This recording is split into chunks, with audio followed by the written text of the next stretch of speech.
So welcome everybody. I am super excited to welcome you for today's session.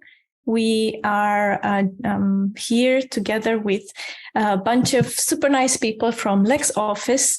And the purpose of this session is to get an insight into how these people, alongside their colleagues, about 200 people department, are handling their own recruiting. So we're going to learn more about that in a minute. Before I pass on the kind of the talking piece to them, I just want to clarify a couple of things. First of all, this event is part of a series that I'm hosting at the moment with the intention of bringing more real stories from people who have hands-on experience of S3 patterns in different contexts. The idea is that we can learn and get inspired by what other people are doing, and really just kind of navigate this complex environment of doing things differently, doing things in a more inclusive, more effective, more productive way. And this is, there is no clear path and no one way of doing it. And this is why we need to stay in touch and stay connected. So I am super grateful that you guys kind of accepted my invitation to share about what you are doing. I know that it's not necessarily an easy thing to be in front of the public domain and say, this is how we do things. And I super appreciate that. And I'm hoping that today we're going to have a honest, genuine conversation about what's happening, what you guys have learned, what you are still learning, maybe some of the challenges, but also some of the things that are going well. So the intention is to meet each other exactly where you are, with the good and the bad. I want to celebrate everything that is awesome, but also I want to give space for the things that are not yet so awesome, and see if we can learn something from that together. So that being said, I'm going to pass on the ball to the Lex Office team. And just for you who are joining to observe this session, just that you know, there will be a moment where you can come in to share either questions, reflections, and so on. And the Lex Office team will going to tell you more about it. So that's from me, and over to you, folks. Thank you very much, Lydia. Thank you for the invitation. Hi, I'm Torsten. I'm one of the hiring leads.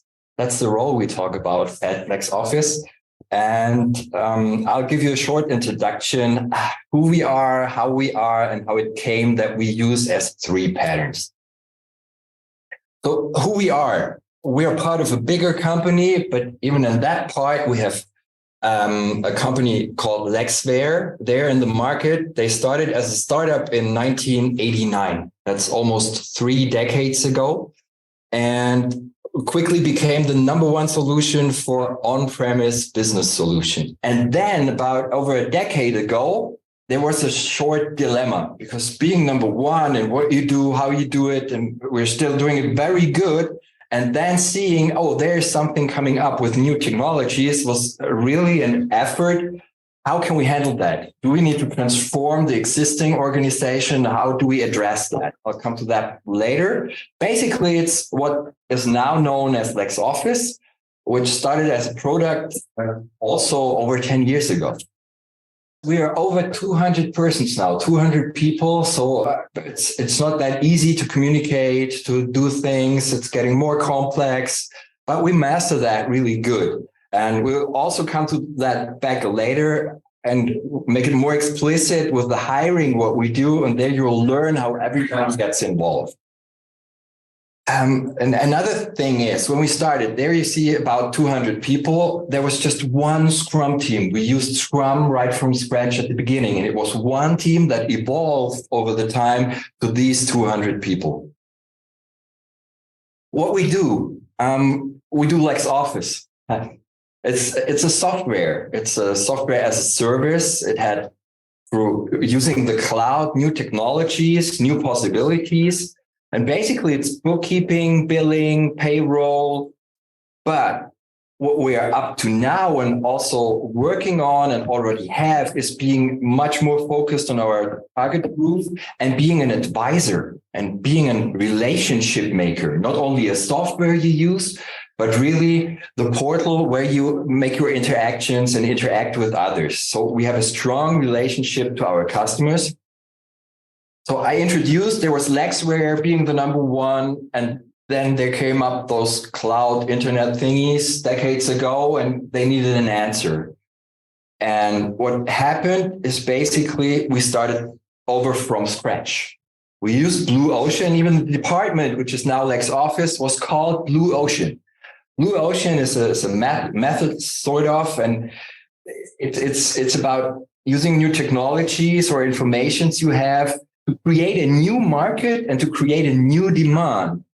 That's very important, because if you look at Lexware and Lex Office, we sort of have the same market, but we created a different demand.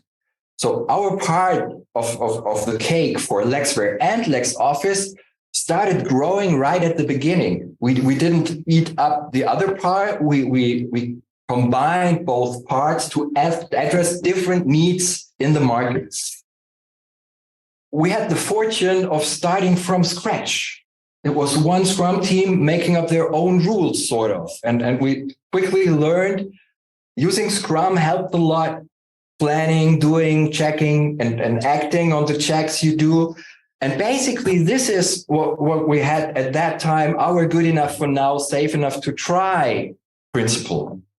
Because everything we do and still do today, a decade later, is how can we learn fast what is right and what is wrong. So that's how we came to the part we are now. And how we do it, it's basically swinging with the market. And if you look at that picture, our market is huge. On our working daily business, we only talk German because our focus group, target group, is in Germany. And in Germany, we have a potential of over 4 million organizations that could use our solutions for their demands. So we need to focus on and focus on the customer needs and find really inspiring solutions. That's how we started, and that's how we still are as an organization. We started from scratch. I said before, we looked at the agile values, Scrum values, Google rework and stuff like that, Sociocracy principles, liberating structures, and then a lot of things that are out there, and always picked the patterns and tried it out and learned fast, not only for the product and the solution to the customer, but also for our organization. How do we want to evolve? How do we interact with each other? This brings us to a more detailed deep dive into S3. That's why we are here together today in this session. And it was more about values and principles and not strict rules. And so it was easy to adapt some of the patterns. But right at the beginning, and when I talk at the beginning, it was 2017.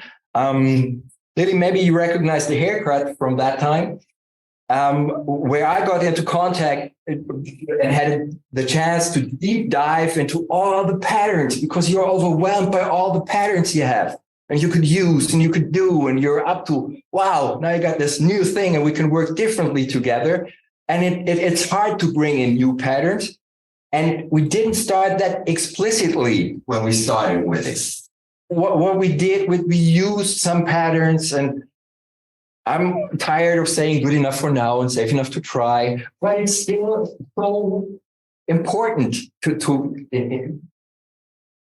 have the chance to learn fast.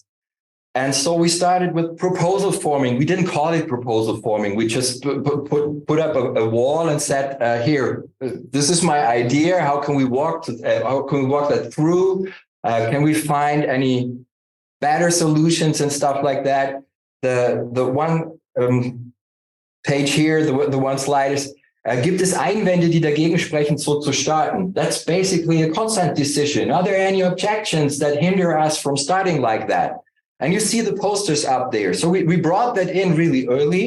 But what then happened was like, I don't know, 2 or 3 years ago, even more of us got into a deep dive with the S3 patterns, how to use it, how to make it more explicit. And that's why we are here today and want to show you with our team recruiting process how we do that. And as you can see here, we had a proposal for the team recruiting process. And right in the middle is the new employee. And all around there are things that happens and what we need to do. And this proposal evolved to what we have now because we became a lot more people, scaling started, and we need to look how can we handle the scaling part. And that's now the part where I hand over to Marvin and the rest of us. As we sit here as representatives of Lex Office, we sit here in our role of being once in a while a hiring lead. You will later on learn what that means, how we work on that. We have different roles also in the daily business. Most of us are Scrum Masters, lies sort of in the nature of the issues, but not only. So you will get into that a little deeper later on. And I think now it's time to hand over. We will now switch to the mirror board we can have a look at and get into a more detailed discussion. I think now is the time to share the link to the mirror board and everybody gets a couple of seconds to log into the board and have a look around it. I mean, on the left-hand side, you can find the presentation Torsten was giving us in the beginning. And on the right-hand side, you can find the S3 patterns map and the 7 steps of team recruiting we are talking about in a second. As you can see in the middle of the mirror board, there's the S3 patterns map. And around this map, you can find several steps from team recruiting. I will present them in a quick overview for the next couple of minutes, and we will dive deeper into those steps later on. And there will always be an indication you are here at which step we are talking about and having a quick discussion. So if we are having a quick discussion in this group of people, we would like you, or we would like to invite you to recognize some patterns. Maybe you realize, okay, they're using consent decision making, or maybe they're using retrospectives. I don't know. Just grab a star and place it next to one of those patterns, and we will see how this S3 map will look at the end. Hopefully, most of the patterns are matched. Not all, we know about that, but most of them, there will be a match during the S3 patterns and our team recruiting process. If there are no questions, I would move on and let's see how those 7 steps of team recruiting are going. So first of all, I would like to walk you through those 7 steps, as I said, and everybody gets a quick overview of the process. So step number 1 is all about identifying a need. So a team or a group of people is identifying a need to hire a new employee and is agreeing on that. Therefore, they create the role of a hiring lead, and this person starts coordinating the whole team recruiting process itself. When we are heading to step number 3, it might be helpful to check for some guidelines we have already have at Lex Office for team recruiting, some best practices, some learnings we want to share. And maybe you could ask for help for other colleagues. That's all about step number 3. In step number 4, your team is receiving some job profiles. So the team is reviewing those profiles on a regular basis and deciding who they want to invite for a first interview. And inviting and conducting interviews, that's all about step number 5. In general, we have about 3 interviews for each position, and we will explain them later on. If we are going to step number 6, we already found a good candidate and someone is starting and fulfilling a job position, but the team recruiting process is not over yet. So there's one important step missing. That's all about step number 7. And in step number 7, we have several feedback sessions within the starting of a new employee and closing the whole team recruiting process at the end of the trial time, as both sides decide if they want to work together for the next couple of years or not. And hopefully, and most of the times, we can celebrate after that and the team recruiting process is over. So as you have probably noticed, this whole process from identifying a need and end of trial time takes a long time. So it could take up longer than 1 year, for example. And maybe you are wondering, why are we using this process and why are we looking at this for a long period of time? We believe that all of our employees and all teams working for Lex Office, they can do sustainable and reasonable decisions on their own in the best interest of the organization and how they want to grow their team and their part they're working for. So we don't need any control mechanisms like hierarchy, a team leader who is responsible for deciding who should work with whom, and no workforce planning up front. We have changed that so far. So we have about 80 open positions. They're just blank. And we can pull them during the business year if we identify a need and fulfill them with a position. For example, a team is identifying they need a software developer. They can pull one of those 80 blank positions and start recruiting a software developer if their team is deciding that's the next step you want to head to. For all the hardware, contracting stuff, administrative stuff, our central HR department is helping us and supporting us during that part. And one part we are not so good yet and couldn't find a good solution is the thing about salary negotiation. So this is still sticking with our only managing director. And we would be really, really happy to get further experiences, some impressions from your side, some ideas, how we could become better at that point and scale and evolve our team recruiting process and maybe stick that to the team as well. So just a high-fly overview about the team recruiting process. And now we will jump into step number 1. If there are no open questions for everybody. And you can find on the left-hand side next to the map, there is a blank area where it's possible to put a sticky note next to it and just mark your question there and remember it. We will come back to that later on.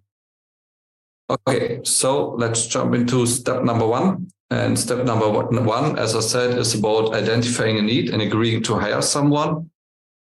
And why are we doing this? Because teams identify it's the best way a team is identifying if they actually need to hire someone, and it's a really quick response to attention. And therefore we created, as I told you, the 80 blank positions. They can just pull and check if they need a detailed profile and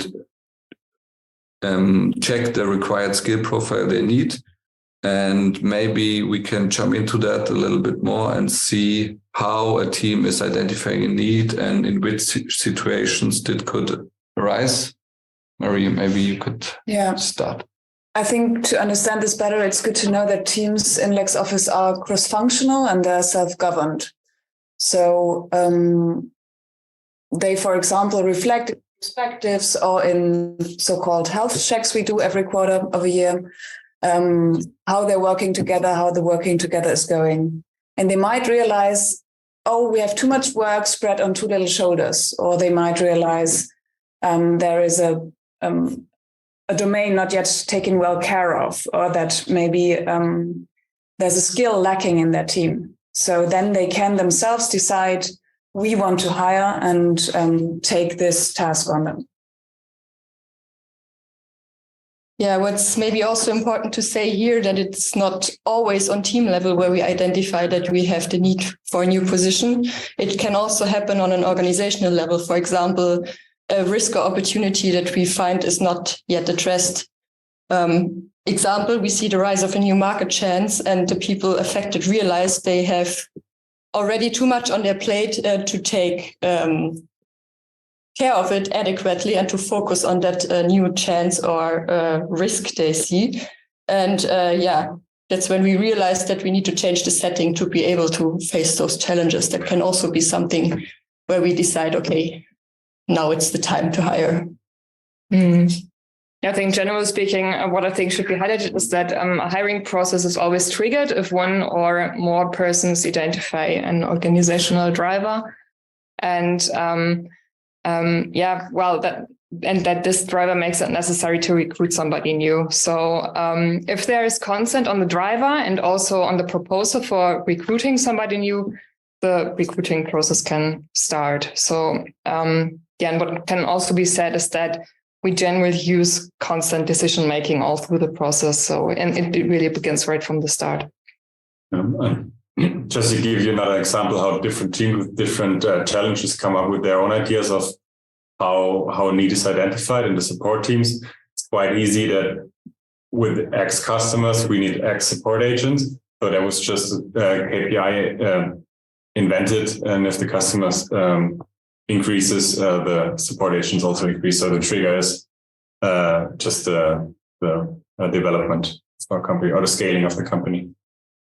So what you could basically say is that anybody who really sees a need for recruiting somebody new can address it. So it does not belong to one certain role is the only one who's capable of addressing it or something like that.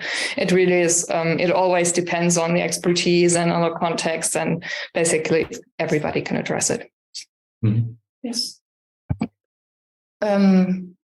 Meta question. There's a question in the chat. Are we already answering questions in the chat? Because I think the plan was to write it on a sticky note and we will come back to it later, right? Yes. Okay. So we come back to that question later.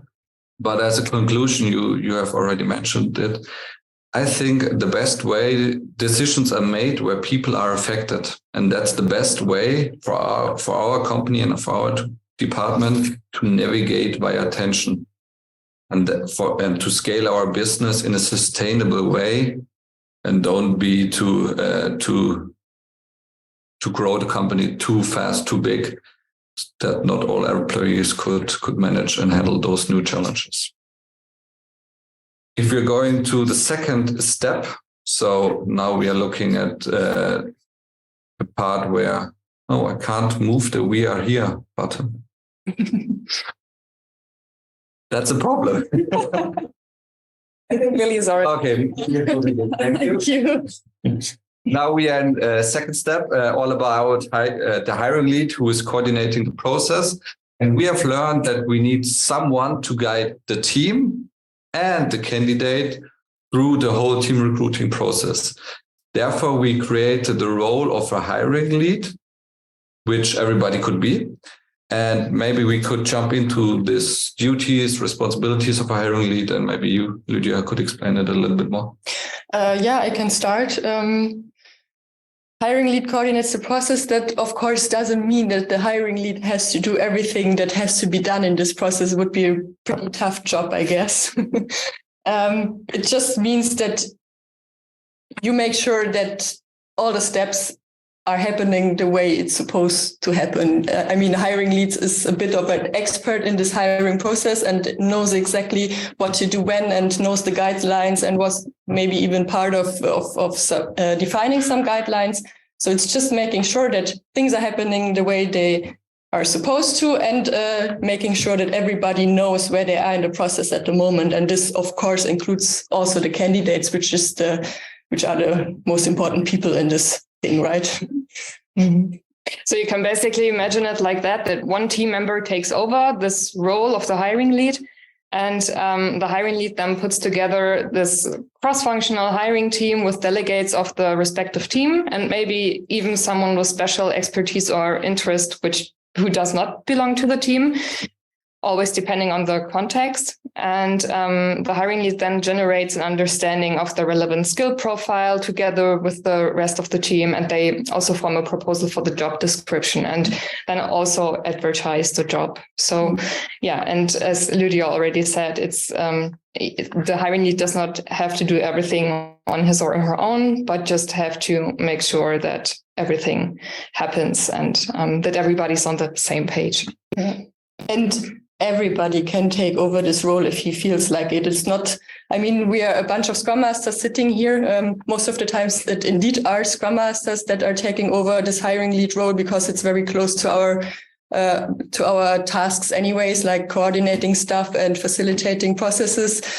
Makes sense somehow, but we also have, for example, I think in your case, Marvin, there's a developer taking over the hiring lead role at the moment, and we also think that this makes a lot of sense, depending on the profile you're looking for at the moment, that other people are also taking responsibility for this role. Yeah, especially to give you another example from the support side. So there are no Scrum Masters at the moment, but teams are still self-organized. So there's just somebody from the squad taking care of this role. And what we've noticed, we have the experience in the company, we have all these processes, we have all the knowledge, but if someone new is taking on this role, we did a role selection as well in this support teams, is to enable them. It's not just here, you have now the hiring lead role for temporarily, so there's an enablement involved, and Tamara's at the moment makes a lot of experience with that role.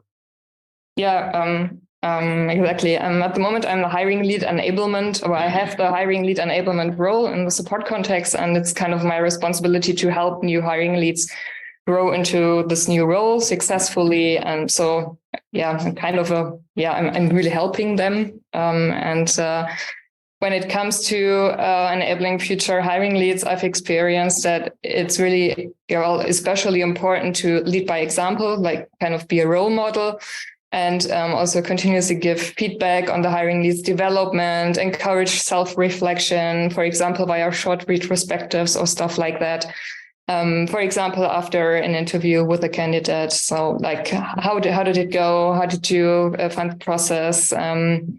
And stuff like that. What did you learn? What do we want to make different the next time? And all that stuff. And it's proven to be really helpful. And a meta comment on that.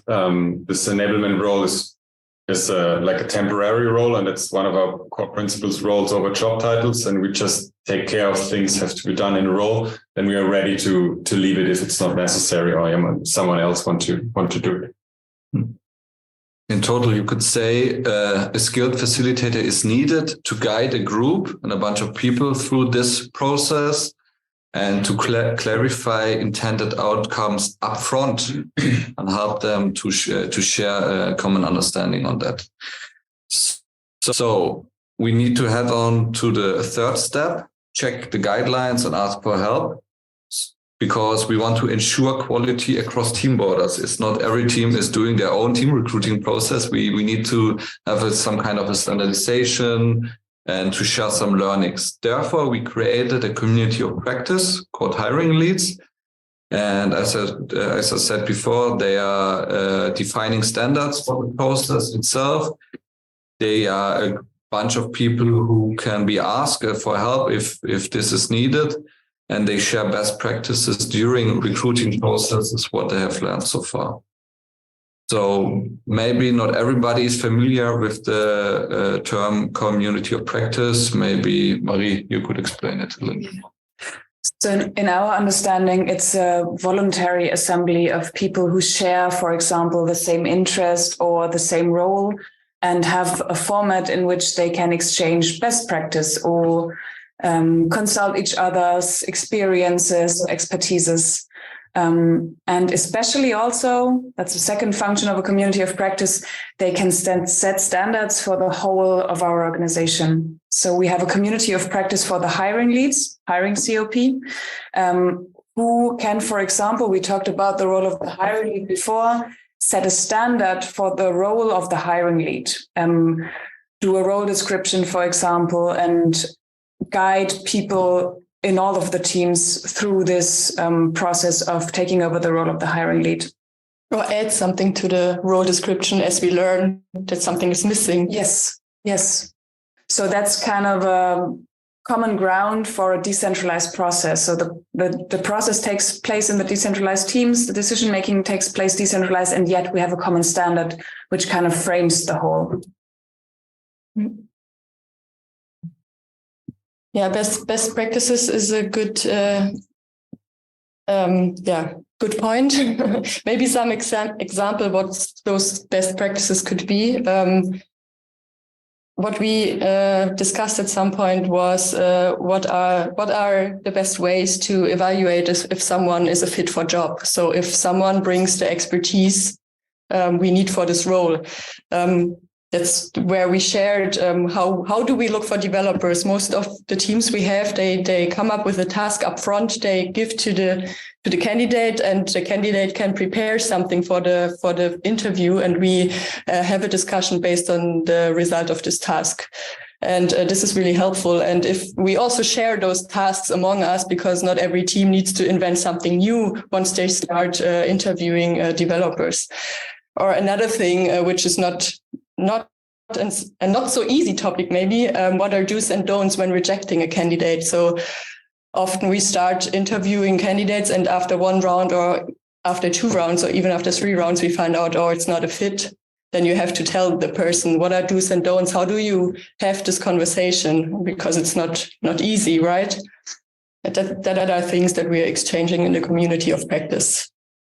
Yeah, coming back a little bit to the how we organize the COP. It's just a bi-weekly meeting where everyone interested can join the meeting, and there's an agenda up front where you put in your points you want to discuss or decide, depending on the topic. So if you have some experience with this, we slip some governance and some operations into this, or some governance and some best practices into this COP.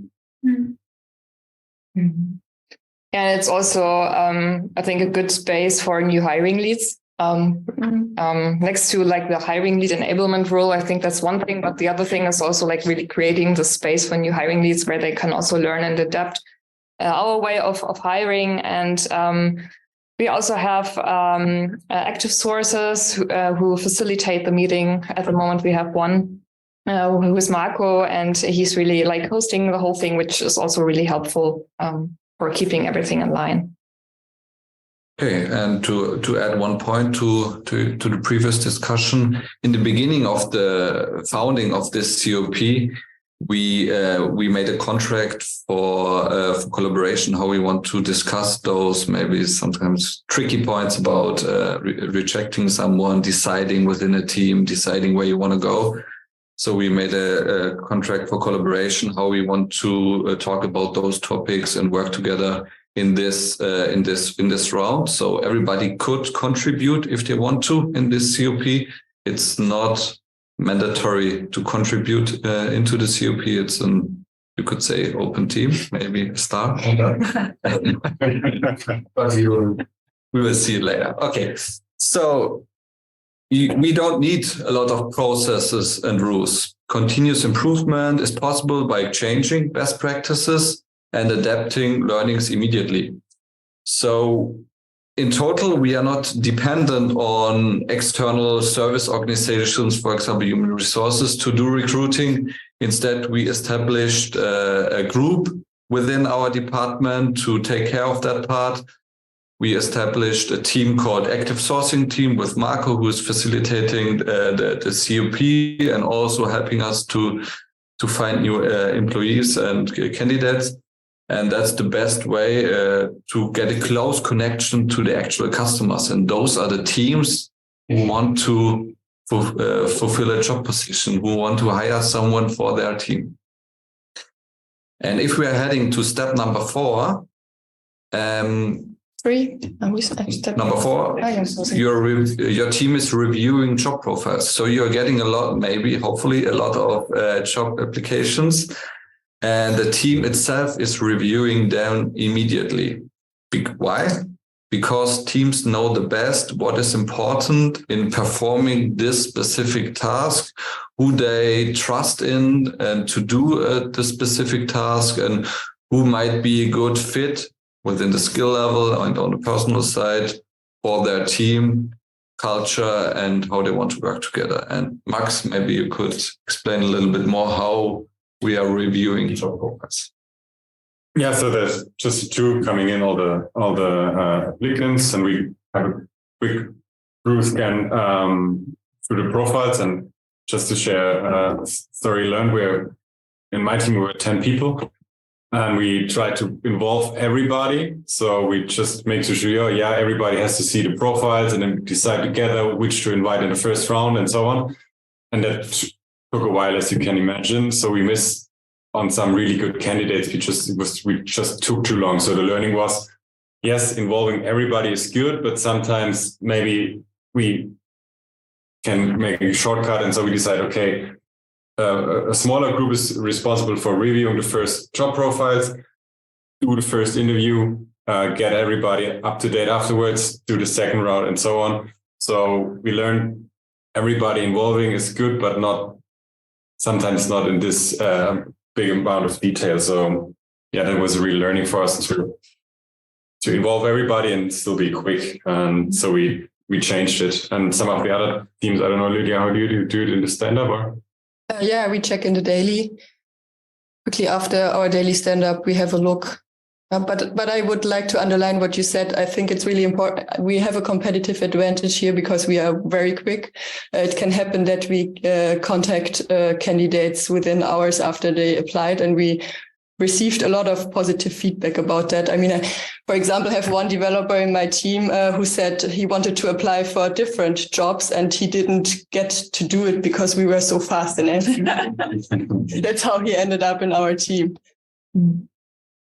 Yeah, what we also always often get as positive feedback is that we contact them directly and not like an HR department or something like that, and they really feel seen and appreciated, and it's really, really good. Yeah, not having handoffs with an HR department also helps in being quicker. Yes. So you could say, in the search for best talents, acting fast is a clear competitive advantage. So let the teams review profiles, coordinate interviews. This increases accountability and efficiency. So you found a good candidate. You are going to have 3 rounds of interviews with him or her, and always using consent decision for every step. Let's move on to step number 5. And see how this is going. So only if there are no objections after every round of interviews, you move forward to the next interview session. Hereby, we guarantee that the candidate is a good fit for us regarding our team recruiting principles. So we base those consent decision-making on 4 questions and our principles. And maybe someone could start explaining the 3 different routes we have, and then we could move on to the principles. Yeah. So, our first round of interview is not really an interview. It's just half an hour of getting to know each other. It's most of the times helped by the hiring lead with 1 or 2 representatives from the team. It's just, basically, as I said, talk to each other, get a feeling for each other, roughly get an idea if it could be a fit. And if this round goes well, we move on to the second round. Second round is most of the times a bit longer, or all the time a bit longer than the first round, basically.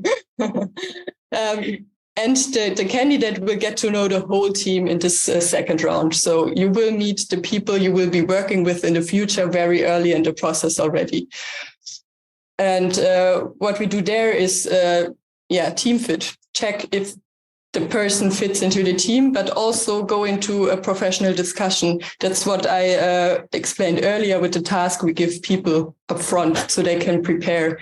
And this task is always a basis for a technical discussion if we try to hire a developer or we also have tasks for Scrum Masters we want to hire. And we go into a deeper discussion there so that we can also judge if someone is a fit for job. And if this round is also positive, then we move on to the last round, which is contracting. And as Marvin said before, this is the only point where one of the points where we still need to find different answers. Contracting is always done by our only managing director. So it's a bit of a bottleneck at the moment. Yeah. But yeah, maybe at this point, it also makes sense to explain our 4 team recruiting principles. I can do that. We said it several times. We're using consent decision making all the way through the process, meaning that after every round of interviews, we are doing a consent decision making process within the hiring team. And we do this according to 4 principles or questions which we ask ourselves. And only if there are no objections to any of the questions, the candidate moves to the next round. And these 4 questions are, is the candidate fit for job? What Lydia already explained. So does he have the expertise, the experience to do a great job? Also, is the candidate, that's the second question, fit for purpose? So is he fit for the team mission or the organizational purpose? Thirdly, is the candidate fit for Lex Office culture? So our ways of doing things, for example, consent decision-making, Sociocracy 3.0, etc. And last but not least, which is maybe often underestimated, is the question, is the candidate fit for me personally? Can I imagine sitting next to him for 8 hours a day and doing great work together? And only if none of the team members of the hiring team has no objection. So if there are no objections, then the candidate moves on to the next round. Yeah. And adding to that, candidate fit question is fitting for me is an important one because we have to work together. But on the other hand, as one teammate, you can't really block consent decision making just based on this one principle. It's an important factor. It's a feel good factor, but you can't block it just on this one of the 4 principles. The others, especially the culture and the job part, are more important. And sometimes we try to resolve objections based on this fit for me part. For example, if we are using some kind of a 1-day internship, just 1 day working together, sitting next to each other, try out how is the interaction in one normal business day and not in a 2-hour interview, tense situation, and everybody wants to ask the right questions and answer it correctly. So having 1 day internship is a good way to try to resolve objections and see how it's going. And another point, how we integrate objections were coming up maybe in the first interview or in the second interview, especially fit for job or fit for culture, is so we are aware of them and we could integrate them by doing explicit questions in the second round into this kind of culture fit, and maybe so we can resolve the objection by getting into this topic more.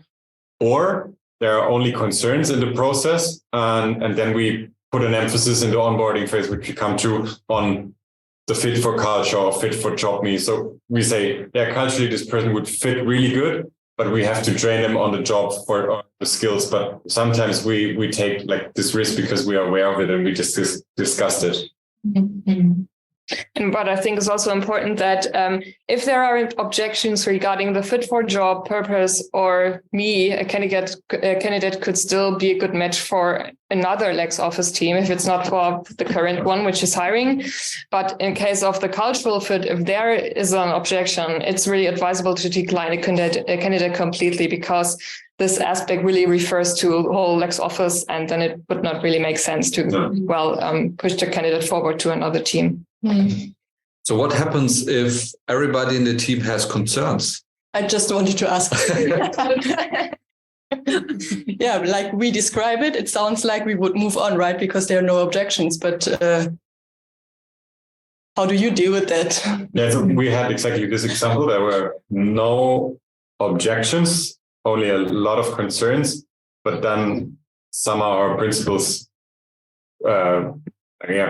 went on, and somebody said, okay, if everybody has concerns, we really have to think about it. And then we declined it. So it just came up in the consent process. And we that the amount of concerns could come up to an objection after you realize how many concerns are in the room. Yeah. What are also interesting points to mention? Something missing? Everybody feels good? Okay. I check the time. Okay. I did a sneak peek to the questions, so there will some issues come up again. Okay. So, consent decision making, in conclusion, is a crucial way to reduce potential for conflict during the team building phase and onboarding new employees. And if we are going to the next step number 6, and starting onboarding a new employee, we understood that enabling a person into their job, into our culture, into our team purpose, it's extremely helpful to ensure a good collaboration and a good onboarding. So taking responsibility for onboarding is much stronger if you were part of the decision hiring someone. And I would like to jump into a discussion with you guys. Yeah, you could say that with the contract signing, and after we celebrated, of course, every new employee gets a buddy. So we have a buddy system, a new role, new role in the. So and together with the buddy, the onboardee defines the framework of the onboarding phase. So what does the person want to achieve? What are his or her needs, conditions, and how do you measure success? And the whole question around it is, what does it take for the onboarding to be successful? And so the first steps are facilitated, how to dive into our world, how to find your place within it. And usually for, I don't know how it is for you guys in your teams, but usually we take developers as buddies for developers and Scrum Masters as buddy for Scrum Masters, because it's easier and you have the knowledge that you need for this role. Yeah, exactly. We also take supporters as buddies for supporters. And for example, in the Customer Happiness Federation, we also use your real role description, domain description for buddies. To make the responsibilities of this role as clear as possible. So just to avoid misunderstandings and make sure that everything is taken care of, that's really important for a good onboarding for the new employee. Mm-hmm. What's also a best practice many of us do is have daily check-ins in the first weeks, like check in together over coffee every morning. How are you feeling? How was your first day? What are the first impressions? What is your plan for the next day? And then you have the opportunity to also give some hints and help the person out with anything he or she is blocked with. Mention one more point. It's also important to involve everybody affected of that new position and that new employee. So everybody from the team feels some kind of accountability for onboarding your new colleague, taking care of him or her, helping to start within Lex Office and to create an impact. Mm-hmm. And if you are new to that and haven't onboarded someone before, it's okay. You could ask for help. Therefore, we have communities of practice for every special role within Lex Office, for hiring leads, for Scrum Masters, for product owners, for developers. Everything has communities of practices where you could ask for help and check how you could onboard someone and what are the pitfalls to avoid. You also have an onboarding document. I don't know if you wanted to dive into that as well. It's just a bunch of information that's important in the beginning, like where do you order your hardware stuff if something is missing, who's contact person for what, and usually also the teams take over. We have a template for that. You just pull the template and then you fill it out yourself. And usually the teams also make a plan for the first days or weeks. What are suitable tasks? What can we do? What should the person be doing first? What's something that makes sense, and also puts this into the onboarding document, which the candidate or the new team member receives a few days before they are starting, so they can mentally prepare what's coming and be self-organized from the first day. Maybe you realized we put an emphasis on the buddy program in order to ensure successful onboarding within Lex Office and teams and Lex Office culture. And this is one way to ensure that both parties are happy and successful working for the company. And as I mentioned before, the process is not good. It didn't come to an end yet. So we have one important step. That's step number 7. That's all about feedback sessions and hopefully celebrate after trial time. And in order to allow everybody to evaluate their collaboration way of working and adjust if this is necessary, we have a lot of feedback sessions in the beginning. And for this, we are always checking if there have been any changes regarding our team recruiting questions. So if there are concerns arising or objections maybe coming up through that several steps, and that's a good way to start feedback and work on that. Or concerns that are not there anymore. Yeah. Could also be something that happens in the first few weeks. So basically we start from maybe some concerns we had during the hiring, and we have them in our mind. And then we start on that, working on the first day, like, okay, we have some concerns, maybe we have to train that or school for that. And then we go into the feedback and say, as we said at the beginning, and there's at some point, and some get resolved, some even just come up because they were not present in the hiring or in the interview phases. And so we had our principles of feedback as a gift, and we trusted that the new employees wanted feedback and the others gave feedback, but sometimes it didn't work as expected. So it's recent, relatively new thing. We call it a hiring check. So the hiring lead, 2 times in the 6-month probation period, is responsible to make a hiring check, and everybody who is affected, hiring team, maybe some other domains around the role, get together, talk about what's the stand, and then there's a feedback with the employee, and maybe so that the employee has a chance to get better or improve on the topics we have objections or concerns about. And that's 2 times in the probation period, and hopefully afterwards everything is resolved. Or if not, unfortunately, we have to say, okay, that's probably not a good fit for us and for you, maybe.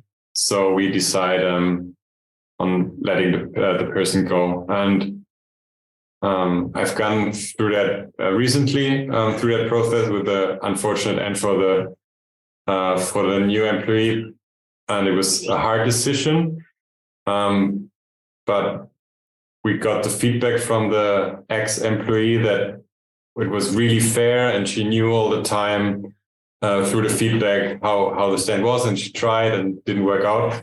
So from my experience, it's a really good process, even if the decision is not a happy one. And the whole team took responsibility. So it was from the beginning clear, hey, if we don't make this decision, this person is going to hang out here forever.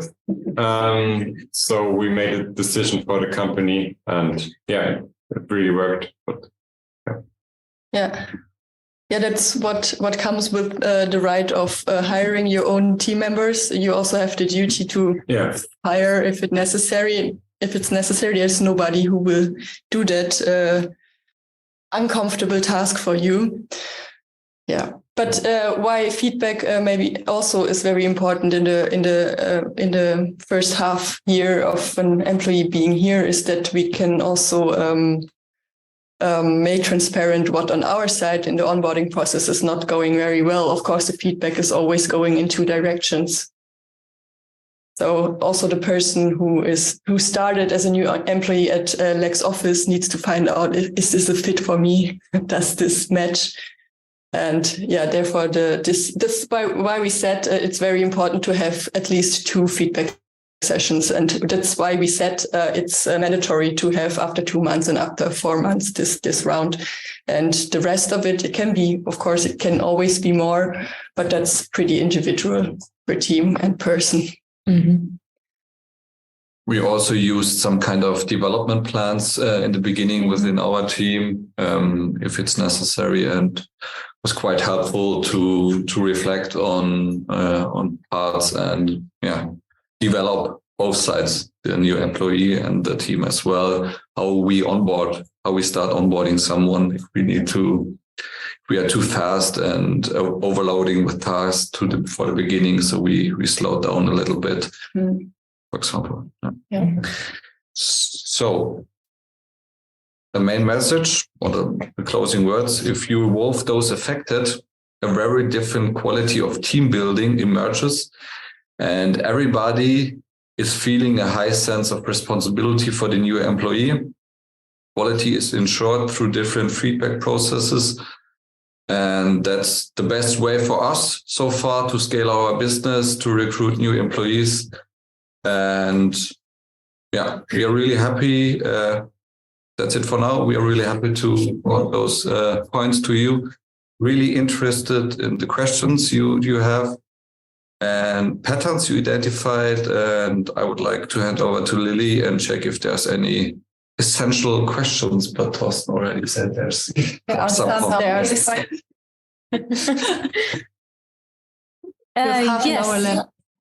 Yeah. Yes. So just a quick check-in. We have half an hour more for this session. The intention would be to see if we can go through at least some of these questions from the Miro board in a quick way, and then open up for you folks who've been listening to just hear some of your thoughts, your takeaways, things that kind of stand out for you before the end of the session. So that's the plan.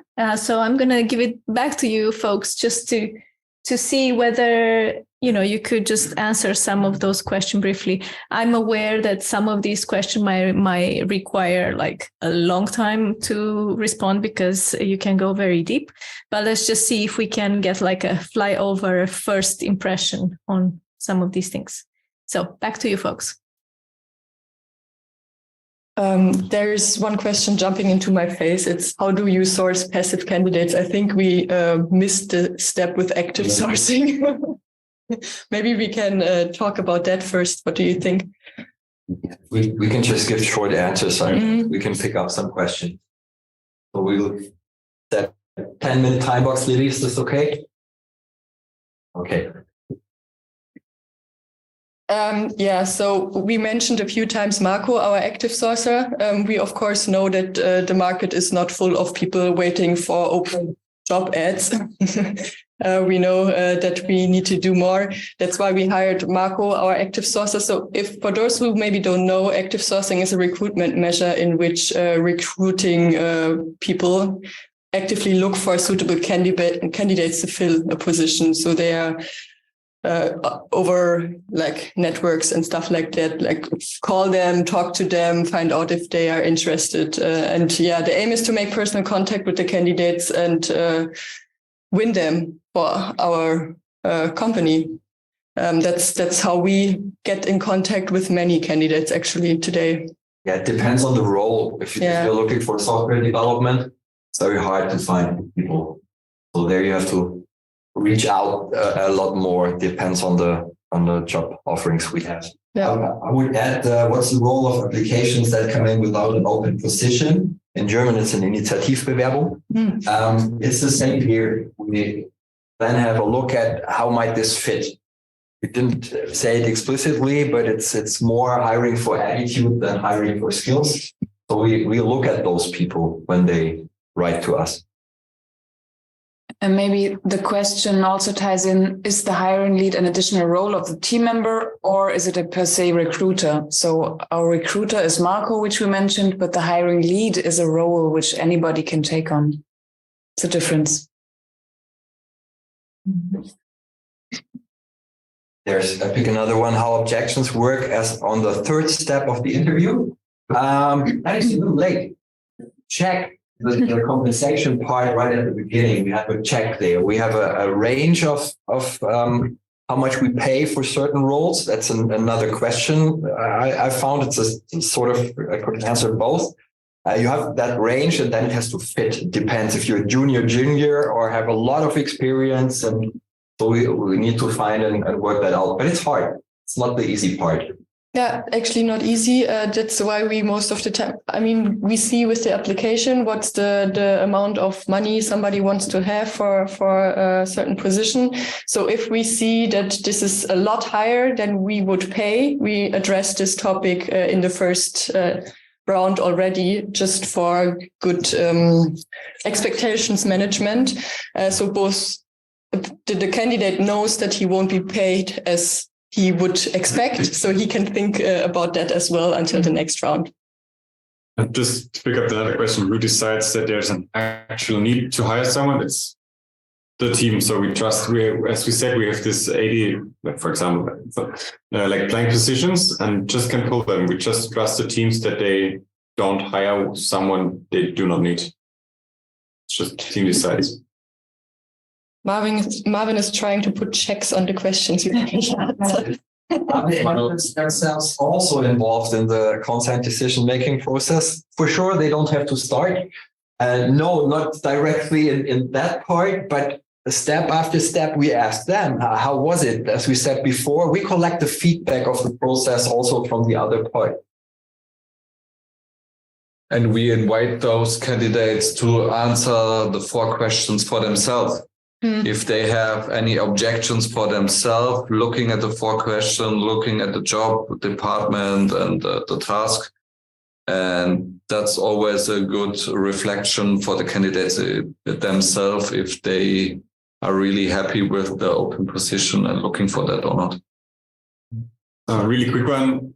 Lex Office is the only department which hires like this. They have to add, we are part of a bigger company with 2,500 people.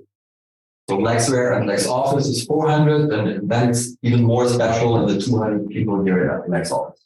Mm-hmm. That's also when we refer to the HR and the IT processes we have in the big house and how we handle things then. Different sort of. There's also one question, who decides that there's an actual need to hire someone? As our business is growing and scaling really fast, there's a lot of tension within our teams. We can't handle anymore those challenges. And a lot of customers are requiring new features. So that's always a good point for us. Okay, customers need new features and looking for it. That's That's important on our side to check if the team is still efficient or if we need to do some kind of a split of the team and create a new team. So this sticks a lot with the teams themselves, how they hire and when they start hiring someone. Yeah, on the other side is the question, are we able to onboard so many people at the moment? Also in the teams, how do you separate it? Yeah. There's one, how do you decide if you do less work or you need more people to do the work?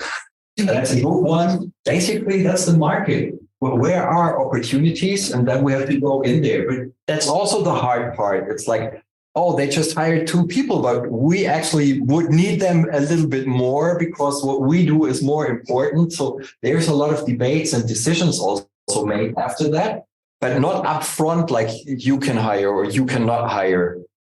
So maybe this answers sort of the question. Where we have a prioritization is in the active sourcing. We only have one active sourcer right now. There we have to prioritize. Which people should I address for which job offerings? Yeah, this prioritization is at the moment happening in the hiring community of practice. So that's kind of governance meeting. Got 2 more minutes, I think, Lily. I'm curious for one question, which I cannot answer because I'm not of the old staff, but what changed in your hiring quality and team feeling after you implemented this process? So how was it before and how is it now? actually it's now a lot more explicit and everybody understands what is happening. When I started 13 years ago, I also had a team recruiting process. But it was Sort of. 20 employees. So, yeah. There was no before and after. There's no before and after. It has always been like this, like the team was recruiting. It's just evolving and getting better over time. Yeah. But More best practices, just a more elaborate process. yeah, more standardization as well, because, yeah. If not, we couldn't handle the scaling. Mm. So one example, I started in this support 2.5 years ago. We were 11 people and now we're 45. So we couldn't handle it without more standardization. There's one question heard that multiple content decisions don't lead to better hiring decisions. And because aligning to the smallest common ground and missing unconditional but excellent candidates, I think we challenge this point with our team structure. So we have cross-functional teams. So there are several different point of views on a candidate. So this is really helpful for us to ensure quality and to see a candidate out of a different point of view. What are his or her special skills, and maybe what are they bringing to the team? Someone isn't seeing in the first time. And to add, it's always the same hiring team in the 3 stages we have. Yeah. So we don't do hand. Yeah. Now it's your turn. Yeah, the only difference is that in the first round you have a bunch of representatives, and in the second round you have the whole team. Yeah. So the hiring lead is also a role everybody could pull. So it's voluntary and nobody is giving this role. You are hiring lead now. So congratulations. That's not kind of role selection we are using. And that's always, it takes some time, of course. You need to check for candidates, coordinate meetings, navigate via attention, clarify intended outcomes again. But it's also something you could do on top to your normal business. Yes. And you could raise your hand, of course, if you have too many roles at the moment. Just raise your hand and say, okay, maybe someone else could take over this hiring lead role for the next open position, and we could hand over this role to someone else. Okay. Thank you so much, folks. I just want you to briefly come back to the question around, this idea that using consent decision-making leads to making decisions according to what's the smallest common denominator. And I think this reveals a potential misunderstanding of what consent is really about, because we are not aiming to find the thing we can all agree upon, but we are rather looking for possible objections. And objections are defined in a very specific way, where basically looking for arguments that people see that reveal either risks or consequences that we want to avoid, or worthwhile improvements. So this might include, just one person seeing the potential or of somebody being an excellent candidate and being able to express their argument and bringing that wisdom into the group. So consent accounts for hearing the minority voice, so to speak, and we're making decisions based on qualified objections. But that's probably much more to go deep into out of this context. We just want to clarify this. So first of all, thank you for the Lex Office team for this really wonderful conversation you've been having, and we got to listen in. And I would really love to spend the rest of the time hearing from some of you who have been listening all this time. Any thoughts, reflections, insights, takeaways that are alive for you right now? And if you do have, I'd invite you to use the raise hand option in Zoom. So next to, like on the bottom of the Zoom window, you should have reactions and then raise hand, so that we see who would like to speak and just share something that is alive for you right now. And if you hear something that you resonate with, you think the same when somebody shares, then you could add a quick reaction, which is, you have either the celebration icon or love heart or whatever, just something to show that, yeah, I feel the same as well. And yeah, let's hear from a few people. Okay, so we have Martin first. Over to you. I was really impressed with the initiative to address a process which has a lot of laws and legal restrictions around it, and say, well, we just don't care. We just do it ourselves. And I think this is just great. It shows this entrepreneurship and this resilience to say, well, we are not afraid of laws and things which you must get right, and diversity and whatever else. And there must be a lot of things. We can do this. And I'm sure a lot of that is addressed in your standards anyway. But I find this very inspiring, just the approach. And the second thing which I really liked is the idea, if we hire together as a team, we take not necessarily joint responsibility, but every one of us takes responsibility. Every one of us had an opportunity to object or have a concern or overcome his concerns. So it's must be a team building exercise at the same time. So I really like it. I haven't really fully understood the profit. Well, whether in your teams you have a profitability measure, or whether that doesn't really matter, or whether there's a ratio between clients and support staff. That's an open question, but I leave it there. Thanks a lot. Thanks a lot for sharing. Thank you, Martin. And let's see if there's a short answer to this question. We can do it in the chat, maybe. And I'm going to continue to Tim.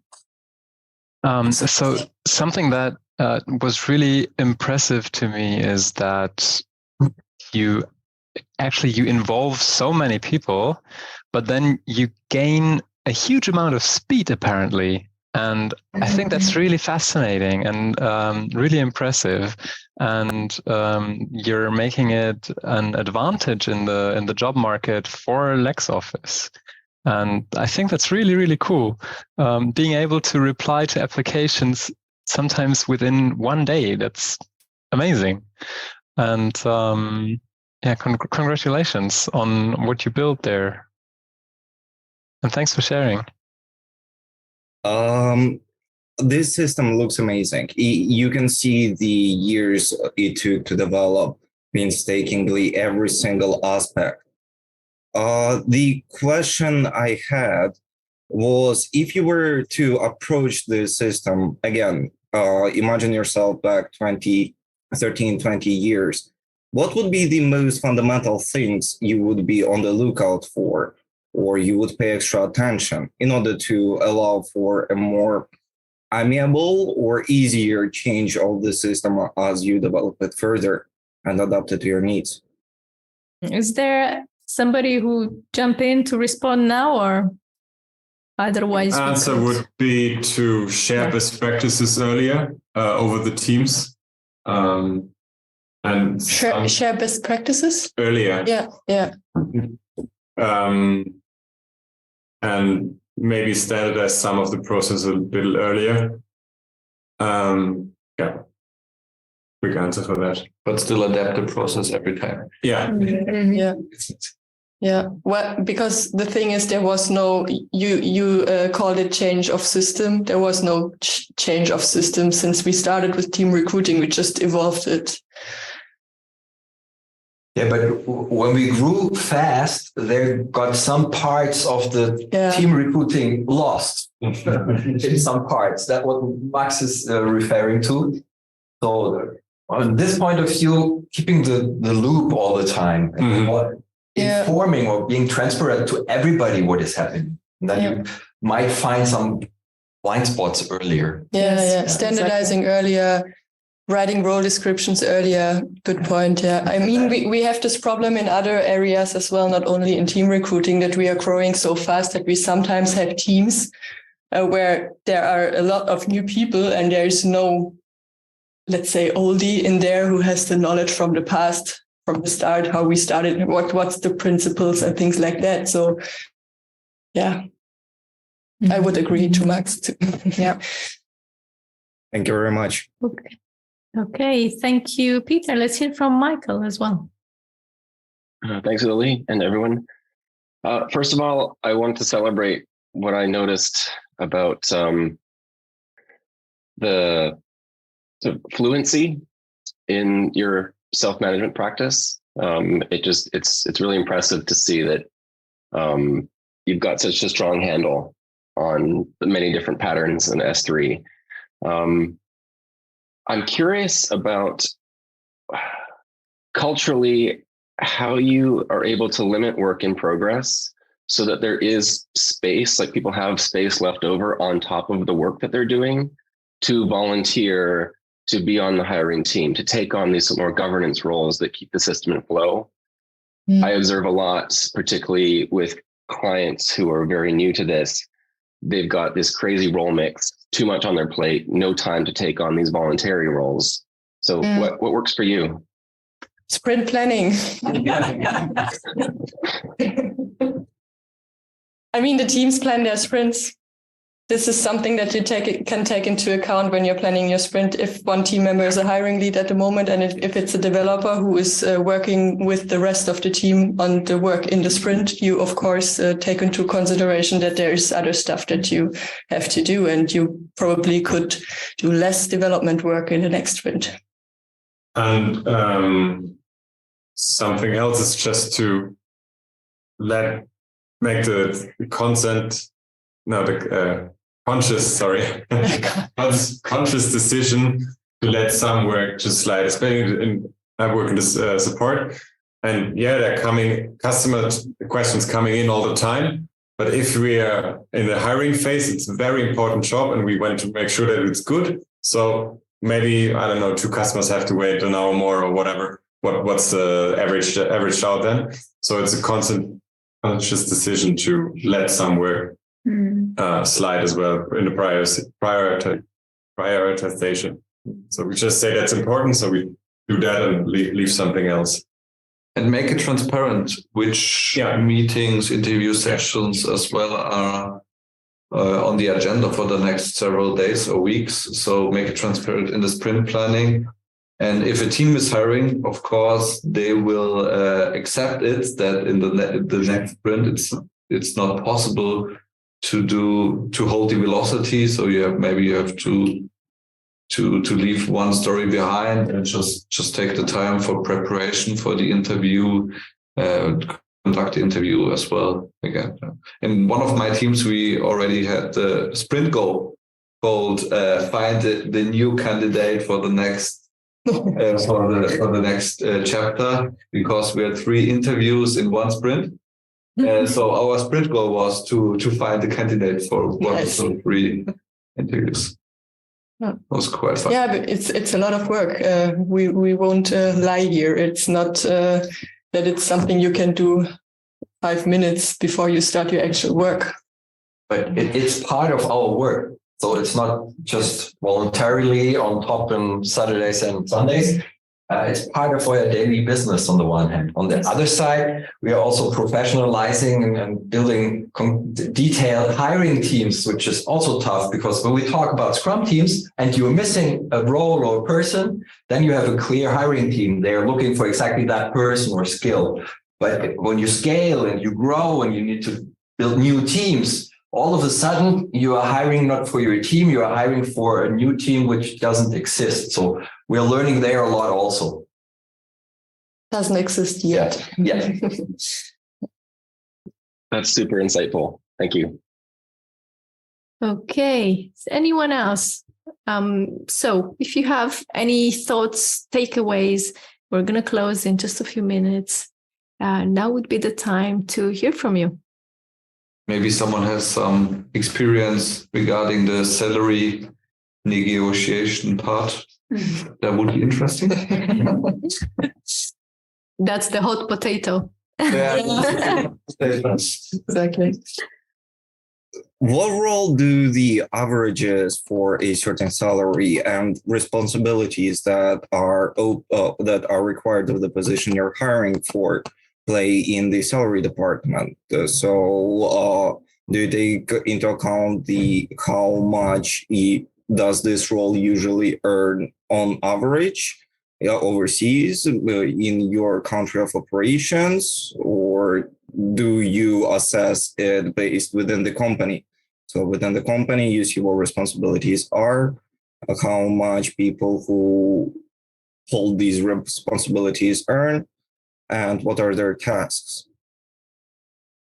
I guess it's a mix of all. Yeah. We have ranges, salary ranges. We have some defined salary ranges, which is defined by our central HR department. We look at that, but that's of course just giving a rough orientation. And I guess it's pretty hard to answer these questions especially because we are not the one having the salary negotiations.